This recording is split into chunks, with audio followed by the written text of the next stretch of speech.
Are you an aspiring cybersecurity SOC and GRC analyst? Listen carefully. This one is for you. What a SOC really does all day.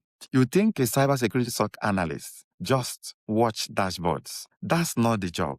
A cybersecurity SOC analyst exists for one purpose: continuous monitoring, detection, investigation, and response. Tier 1 analyst does triage alerts. They decide false positives or real, true positive threats. Type 2 analysts investigate deeply, such as logs, endpoints, traffic, user behavior.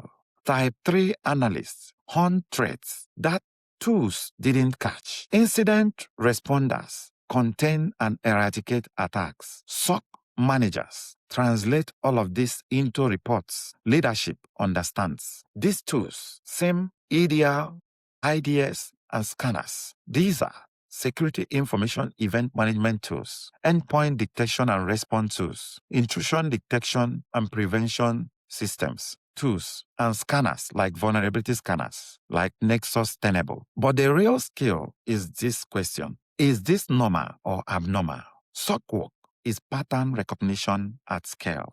That's why cybersecurity is more thinking than tooling. Would you like to start your career in cybersecurity SOC? Please type yes or no in the comment section. We would love to hear from you. Thank you.